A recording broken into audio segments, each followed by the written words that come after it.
Hola, bienvenidos a Espacio Gente para el diario La Estrella de Panamá. Les saluda Yandira Núñez. Hoy retomamos la ciencia y la investigación médica y quién mejor que el doctor Esteban Coto, quien es el actual director de Asuntos Médicos de AstraZeneca para Centroamérica y el Caribe. Doctor Coto, bienvenido a Espacio Gente. ¿Cómo está? Bien, gracias a Dios por dicha. Muchísimas gracias Lidia, por el espacio, al medio y a todas las personas en general por poder tener un espacio para conversar y para intercambiar opiniones.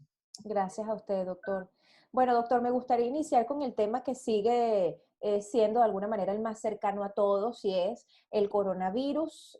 Por acá, por cierto, tengo un gráfico actualizado de la OMS con data correspondiente a mediados del mes de abril que muestra un porcentaje interesante de la población de América Latina con un esquema de vacunación completo. Sin embargo, aún hay, digamos, zonas vulnerables, ¿no? ¿Cómo ven desde AstraZeneca los retos por venir en materia de alcance, sobre todo en estas áreas a las que las vacunas todavía no han tenido entrada? Muchas gracias. Sí, pues ante todo me gustaría reafirmar que AstraZeneca desde el inicio de la pandemia tuvo un compromiso con la ciencia y con la lucha para poder contener y controlar la pandemia. Y de hecho la vacuna AstraZeneca es una de las vacunas, la vacuna del mundo occidental más aplicada. Tiene más de 2.000 millones de dosis distribuidas alrededor del mundo.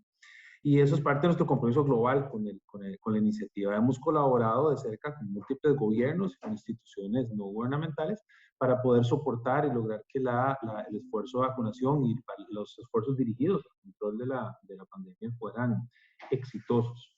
Desafortunadamente, no todos los países tienen las mismas condiciones, ni geográficas, ni culturales, ni de infraestructura del sistema de salud, y eso genera que haya un poco de heterogeneidad. No todos los países avanzan al mismo tiempo, ni dentro de los países, no todos los sitios avanzan al mismo tiempo.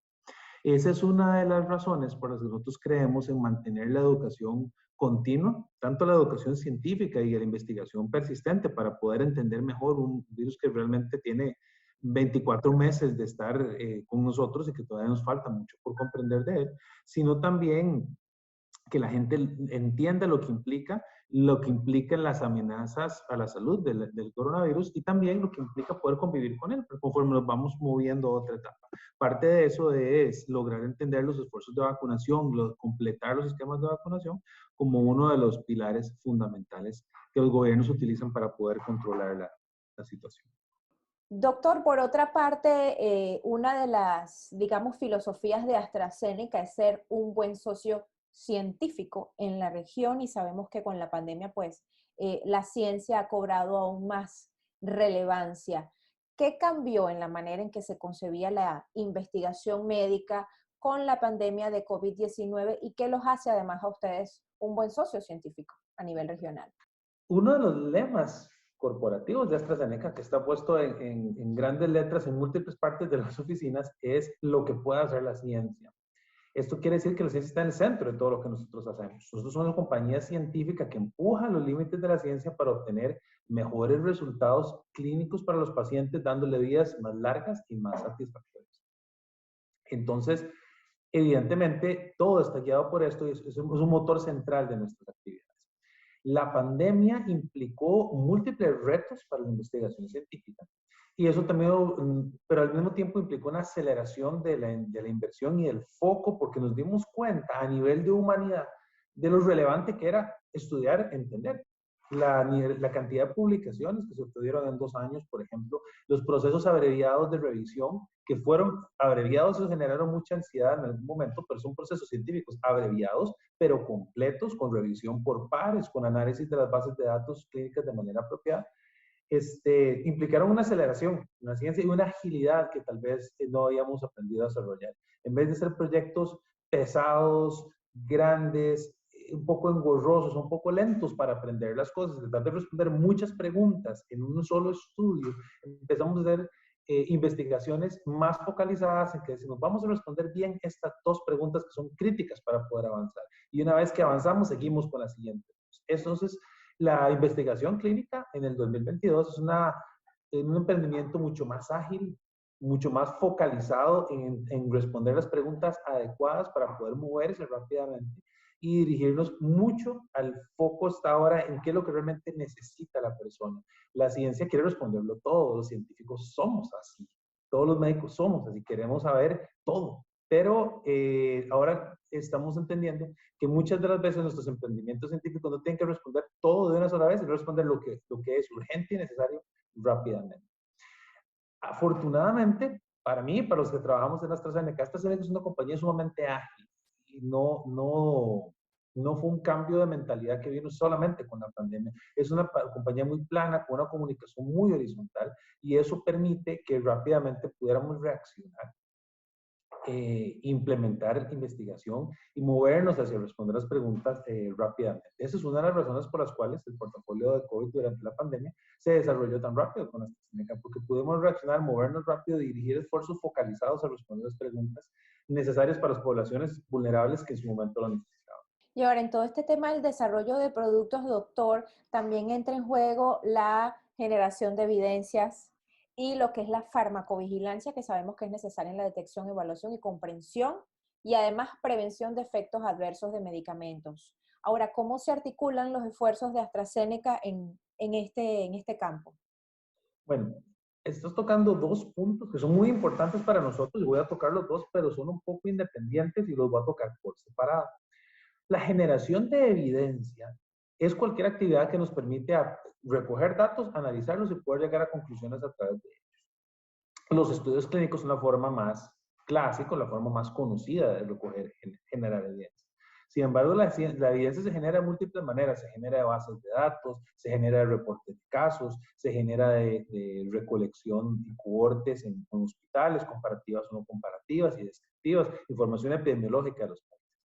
Un pilar para nosotros es la evidencia del mundo real, que es la evidencia que no genera en un estudio clínico cerrado, con criterios muy estrictos y con una población que hasta cierto punto está como selecta a la evidencia que recogemos en la práctica clínica usual. Y hemos dirigido muchos de los esfuerzos de la generación de evidencia de nosotros a la evidencia del mundo real, porque esta es la que creemos que va a ayudar más a informar la toma de decisiones de los sistemas públicos de salud. Y de hecho, es uno de los objetivos de nosotros que seamos socios estratégicos de los proveedores de salud, porque si tenemos la capacidad de recolectar la data, la palanca científica para analizar esta data de manera adecuada y de manera objetiva y de manera científica, esta información es la que debe informar en el mundo real la toma de decisiones. Es la diferencia entre eficiencia y eficacia. La eficacia usted la encuentra en un experimento controlado con unos individuos de manera muy científica. La eficiencia la encuentra usted en el mundo real cuando aplica la intervención. Y eso tiene que estar en la base de la toma de decisiones.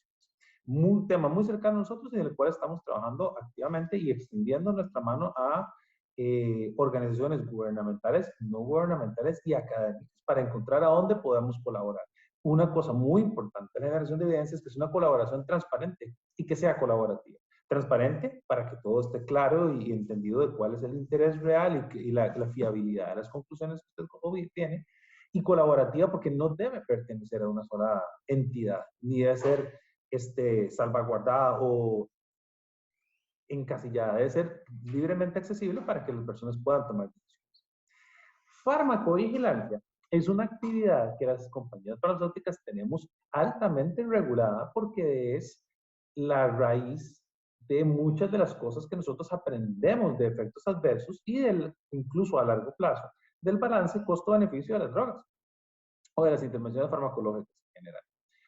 ¿Por qué es tan regulado y por qué dura tanto tiempo a veces en obtenerse conclusiones? Porque la farmacovigilancia nos permite entender en el mundo real, con grandes números de pacientes, qué sucede con intervenciones farmacológicas. Hay ciertas drogas históricamente que han producido efectos adversos muy severos, pero muy raros, del orden de uno caso por varios millones de administraciones. Eso no se obtiene en un estudio clínico porque un estudio clínico no tiene varios millones de participantes. Los estudios clínicos promedio tienen de 5,000 a 25,000 participantes dependiendo de la naturaleza de la enfermedad que se está estudiando. Entonces, el sistema de farmacovigilancia está articulado con los gobiernos porque los gobiernos tienen sus propios sistemas de farmacovigilancia mandatorios y obligatorios. Y entonces nosotros reportamos y al mismo tiempo vamos sabiendo y vamos sabiendo y vamos viendo si hay señales de interés. Las señales de interés deben perseguirse porque hay accidentes estadísticos. A veces se agrupan 2 o 3 casos y después no vuelven a aparecer nunca más. Es una casualidad estadística. Entonces se hace un análisis y se le da seguimiento a largo plazo. Es una actividad fascinante, súper técnica. Tenemos una persona, un manager dedicado solamente al análisis de información de seguridad de la región, precisamente por esto, y es la persona que articula con todos los servicios de salud, además, los servicios, no servicios de salud, más apropiadamente, las dependencias de los ministerios de salud que controlan la vigilancia. Conocemos, es información pública mandatoria. Así es. Doctor, por otra parte, le comentaba antes de grabar, ¿no? A finales de 2021, Sarah Hilbert, la creadora de la vacuna Oxford AstraZeneca, comentaba en una entrevista con BBC que la próxima pandemia podría ser más contagiosa. Ella decía, y la cito textualmente, esta no será la última vez que un virus amenace nuestras vidas y nuestros medios de subsistencia. La verdad es que el próximo podría ser peor, más contagioso o letal. Y aquí entra también el tema de las variantes o de la resistencia, ¿no? Digamos, de estas variantes o mutaciones a todo lo que son las vacunas. ¿Cómo nos preparamos? ¿Qué podemos prever y qué podemos hacer también desde la sociedad civil para, digamos, estimular la conciencia ante este escenario? Antes de meterme en el tema, que es fascinante por sí mismo, voy a mencionarle una palabra que va a ser pilar para todas las conclusiones que podamos sacar después, y es educación. Entre más personas estén educadas sobre qué es un virus, una bacteria, una pandemia y cómo se controlan, más armas vamos a tener o para evitarlas, que es un caso extremadamente optimista, o para contenerlas rápidamente, que es probablemente el escenario más real.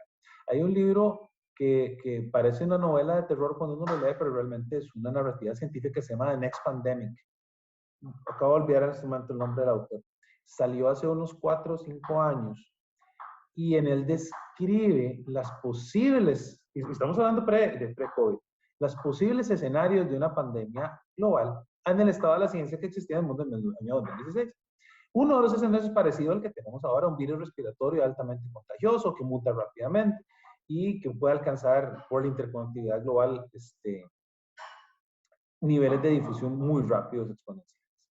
Pero también habla de otros escenarios, digamos, una bacteria súper resistente, que no tiene que ser necesariamente muy virulenta, pero que no responde a ningún antibiótico del todo. Y de hecho, desafortunadamente, hay algunos casos de Staphylococcus aureus MRSA, que le decimos MRSA, que es resistente a meticilina, que no hay con qué quitarlo. No hay con qué quitarlo. Ya no existen antibióticos los cuales puedan hacer nada a esa bacteria.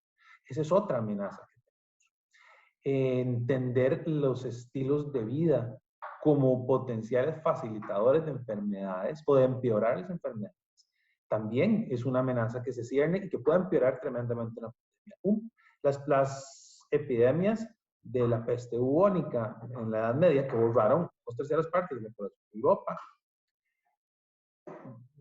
La Yersinia pestis, en sí, la bacteria, no es tan virulenta, pero no existía un sistema de higiene pública, alcantarillado y control de infecciones que permitiera responder. Y desafortunadamente eso sucedió en el siglo XVI y en el siglo XXI todavía tenemos comunidades que se encuentran prácticamente en la misma situación. Entonces, educación a las personas. ¿Qué es una infección? ¿Qué es higiene? ¿Cómo me curo? ¿Cómo prevengo? Y por supuesto, en el caso específico que nos atañe de los virus, que es lo que se refería a la doctora Gilbert, también entender para qué es una vacuna, cuál es el objetivo de una vacuna, de dónde viene, porque el miedo siempre tiene una raíz en lo desconocido.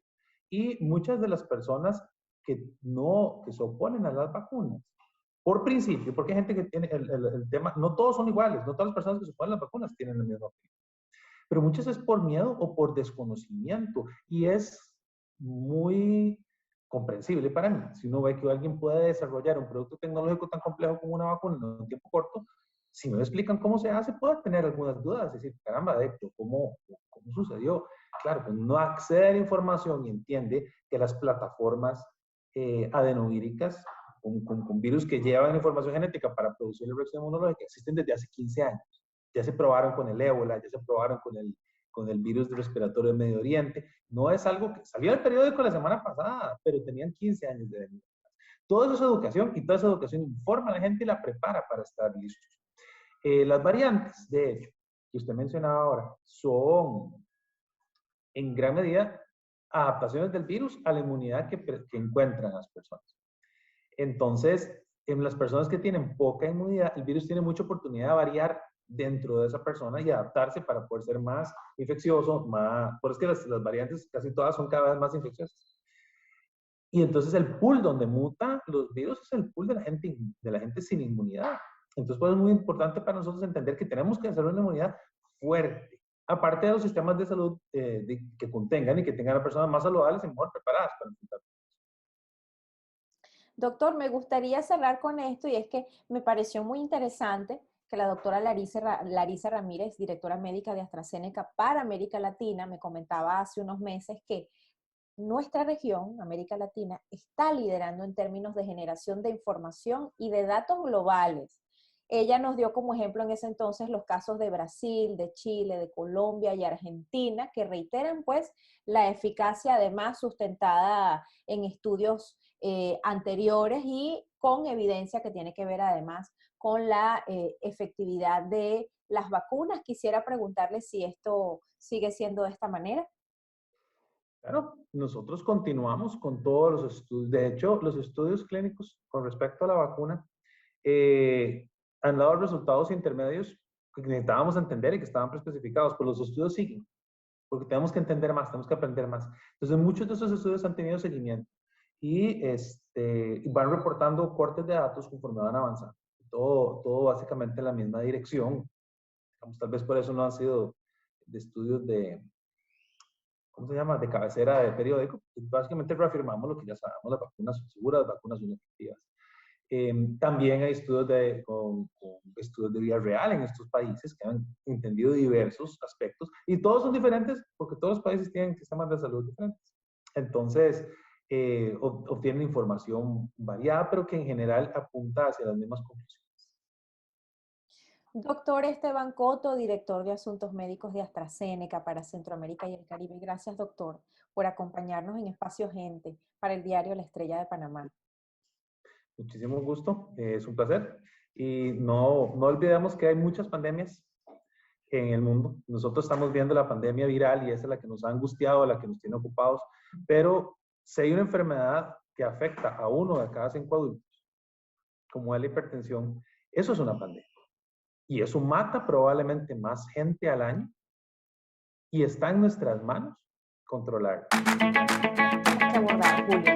Una de tus publicaciones